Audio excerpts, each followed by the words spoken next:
Story time Telugu. అందరికీ నమస్కారం. ఈరోజు మనం తెలుసుకోబోతున్న స్టోరీ తోబుట్టువులు 6వ భాగం. యామిని చదువుని నిర్లక్ష్యం చేయదు, కానీ అక్క కష్టాన్ని మాత్రం అర్థం చేసుకోకుండా తోటి స్నేహితులతో సమానంగా ఖర్చులు చేస్తూనే ఉంటుంది. యామిని ఇంటర్మీడియట్ కూడా ఫస్ట్ క్లాస్లో పాస్ అవుతుంది. ఊళ్ళో స్వీట్స్ పంచుతుంది అంజలి. అంతా అంజలి కష్టమే.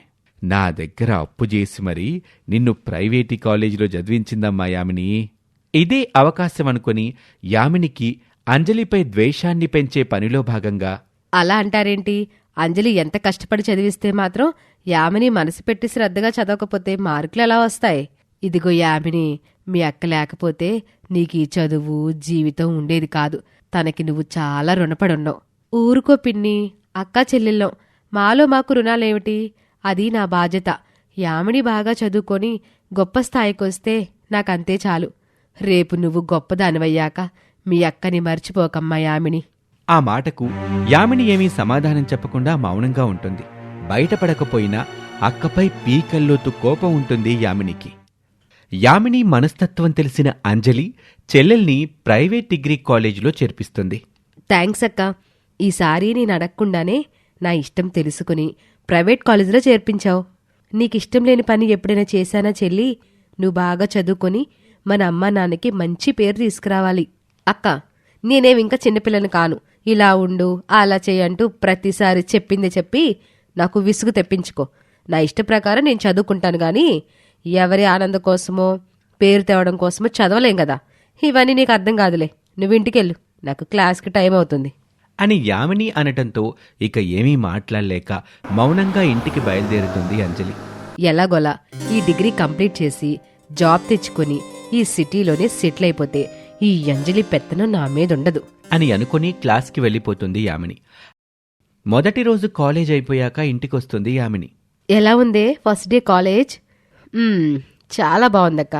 క్లాసులో నేనే అందరికంటే క్లవర్ స్టూడెంట్ని కావడంతో నాతో స్నేహం చేయడం కోసం తెగ ఆరాట పడిపోతున్నారు. అలాగా? అవును, నీకు విషయం చెప్పడం మర్చిపోయాను. ఏంటి అది? అర్జెంటుగా నేను షాపింగ్ చేయాలి. ఎందుకే? ఆల్రెడీ నీకు కొత్త డ్రెస్సులు చాలానే ఉన్నాయి కదా. అవి ఓల్డ్ మోడల్ అక్క. క్లాసులో వాళ్ళ డ్రెస్సులు చూస్తుంటే మతిపోతుంది. వాళ్ళ ముందు ఇవి వేసుకోవాలంటే చిన్నతనంగా ఉంది. న్యూ మోడల్స్ మంచి ఫ్యాషన్వి కొనాలి. అలాగే ఒక స్మార్ట్ ఫోన్ కూడా తీసుకోవాలి. సరే, అలాగే తీసుకుంది గాని 2 రోజుల్లో కాస్త తీరిక చేసుకుని వెళ్దాం. నువ్వు రానవసరం లేదక్క. డబ్బులిస్తే చాలు, మా ఫ్రెండ్స్తో వెళ్ళి షాపింగ్ చేస్తాను. సరే, 2 రోజుల్లో నువ్వు అడిగిన డబ్బులు సర్దుబాటు చేస్తాను. థ్యాంక్స్ అక్క. ఇవిగో నువ్వు అడిగిన డబ్బులు అని కొంత డబ్బు అంజలి చేతిలో పెడుతుంది స్పందన. నీ పద్ధతి నాకేవి నచ్చలేదే అంజలి. నేనేం చేశానక్క? నువ్వు బట్టలు కొనుక్కోవడం కోసం దాచుకున్న డబ్బులు యామినికిస్తావా? ఇంట్లో ఉండే ఈ మొహానికి ఏది వేసుకున్నా అడిగేవారెవరక్కా? కానీ చెల్లి అలా కాదు కదా. తన తోటి పిల్లల ముందు చిన్నతనంగా ఉంటే వాళ్ళ మనసుకి కష్టంగా ఉంటుంది కదా. నేను చెప్పినట్టు నువ్వు తన విషయంలో నడుచుకోవడం లేదు. నువ్వే చూసావు కదక్క, కొంచెం కోపడినందుకే ఒక రోజంతా ఇంటికి రాలేదు. అందుకే నువ్వు చెప్పినట్టు చేద్దామనుకుని కూడా వద్దనుకున్నాను. యామిని నీ వీక్నెస్తో ఆడుకుంటుంది, నిన్ను ఎమోషనల్ బ్లాక్మెయిల్ చేస్తుంది. పోనీలక్క, ఏదొకటి. చదువుల్లో అయితే ఫస్ట్ వస్తుంది, నాకది చాలు. దాని మార్కులు నా కష్టాన్నంతా పోగొడుతున్నాయి. నాకు కాస్త ఊరటనిస్తుంది. ఇలా రోజులు గడుస్తూ ఉంటాయి. అంజలి యామిని పెరిగి పెద్దవారవుతారు. యామిని డిగ్రీ ఫైనల్ ఇయర్ పూర్తి కావటానికి వస్తుంది. యామినికి డిగ్రీలోనే వరుణ్ అనే అబ్బాయితో పరిచయం ఏర్పడి కొద్ది రోజుల్లోనే బాగా క్లోజ్ అయ్యి ఒకరినొకరు ఇష్టపడతారు. వరుణ్ యామిని ఎక్కువగా షాపింగ్లకు, సినిమాలకు, సరదాలకు తిరుగుతూ ఉంటారు. ఇలా జరుగుతూ ఉండగా ఒకరోజు షాపింగ్ మాల్ నుండి బైక్ పై రెస్టారెంట్కి వెళ్తుండగా పని మీద పట్నం వెళ్లిన రాములు అనుకోకుండా వాళ్ళని చూస్తాడు. ఏంటి బాబాయ్ పిలిచారు? మన యామిని పట్నంలో ఓ అబ్బాయి బైక్ మీద వెళ్ళటం చూశానమ్మా. వాళ్ళు చాలా చనువుగా ఉన్నారు. అమ్మాయి మన చెయ్యి దాటిపోకముందే జాగ్రత్త పడాలంజలి. అలాగా పిన్ని, సరైన సమయం చూసి తనతో మాట్లాడతానులే. చదువుపై శ్రద్ధ తగ్గటం, ఎక్కువగా ఫోన్లోనే మాట్లాడుతూ ఉండటం అంజలి ఒకవైపు గమనిస్తూనే ఉంటుంది. ఒకరోజు యామిని బస్సు దిగి నడుచుకుంటూ ఇంటికొస్తుండగా స్పందన ఎదురుపడుతుంది. యామిని, ఒక్క నిమిషం నీతో మాట్లాడాలి. చెప్పక్క. నీ ప్రవర్తన నాకేమి నచ్చడం లేదు. మీదేవైనా లక్షాధికారుల కుటుంబం అనుకుంటున్నావా? అంతలా ఇప్పుడు నేనేం చేశాను? అరే, అసలు మీ అక్క కష్టం గురించి నువ్వు పట్టించుకోవడం లేదు. అంతా నీ స్వార్థమే. తనేమైపోయినా నీకు పర్వాలేదు. నువ్వు చెప్పేదేదో స్ట్రైట్గా చెప్పక్క. చిన్నప్పటి నుండి నీకు అమ్మా నాన్న తానే అయ్యి తన అవసరాలను సైతం అన్నిటిని వదులుకొని నువ్వు అడిగినవన్నీ కాదనకుండా కష్టపడుతూ నీ సంతోషంలో తన ఆనందాన్ని వెతుక్కుంటుంది మీ అక్క. ఇంత చేస్తున్నా కొంచెం కూడా మీ అక్క విలువ మాత్రం నువ్వు గుర్తించట్లేదు. గొంతెమ్మ కోరికలు కోరడమే కాని అందుకు డబ్బు ఎక్కడి నుంచి వస్తుందో ఎప్పుడైనా ఆలోచించావా? అలాంటి అక్క దొరకడం నీ అదృష్టం అని వెళ్ళిపోతుంది స్పందన. ఆ మాటలకు యామిని అగ్గి మీద గుగ్గిలండ్లా ఇంటికొస్తుంది. అక్క ఇంట్లో లేకపోవటంతో పొలానికి వెళ్తుంది. అక్కా అక్కా అంటూ కోపంగా కేక వేస్తుంది యామిని. ఏంటామిని ఇక్కడికొచ్చావు? ఎందుకలా ఉన్నావు? తమరి దయే, నువ్వు చాలా తెలివైన దానివక్క. నా ముందేమో ఒకలా ఉంటావు, బయట నా కోసం నీ జీవితాన్ని సాక్రిఫైస్ చేస్తున్నట్టు నటిస్తావు. ఏమైందే?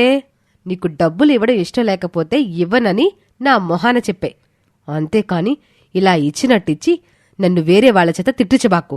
ఎవరు తిట్టారు? ఇంకెవరు? స్పందన అక్క. నాకేం తెలీదే. నువ్వు చెప్పకుండానే ఆవిడ నన్ను తిడుతుందా? చెయ్యాల్సిందంతా సైలెంట్గా చేసేసి ఏమి ఎరగనట్టు భలే నటిస్తున్నావక్క. నీలా బయటకొకలాగా లోపల మరొకలాగా నటించడం నాకు చేత కాదు. ఇలా చేసే కదా ఊర్లో వాళ్ళందరి దగ్గర నువ్వేమో గొప్పదానివైపోయావు, నన్నేమో పనికి మాలిన దాన్ని చేసావు. ఎందుకే అలా మాట్లాడతావు? నా మనసులో ఉన్న బాధ అంతా ఈరోజు కక్కేస్తాను. నేను ఎంత కష్టపడి చదివి మార్కులు తెచ్చుకున్నా అదంతా నీ కష్టమే అని అందరూ నిన్నే పొగుడుతారు. అందులో నా కష్టమేమీ లేదంట. అలా నీ తెలివితేటలతో అందర్నీ నీ వైపుకు తిప్పేసుకున్నావు. యామిని మాటలు తూటాల్లాగా అంజలి మనసుని గాయపరుస్తాయి. యామిని, ఎందుకే ఎలా మాట్లాడతావు? నేనెప్పుడూ అలా అనుకోలేదు, అలా చేయలేదు. బహుశా స్పందన అక్క నా మీద అభిమానంతో అలా మాట్లాడిందేమో, కాని నేనేమి తనకి అలా చేయమని చెప్పలేదే. చీచి, నీలాంటి అక్కకి చెల్లెలుగా పుట్టడం నా కర్మ. పైకి నాపై ప్రేమ నటిస్తూ నాపై పెత్తనం చెయ్యాలని నీకు కోరికని నాకు తెలీదనుకున్నావా?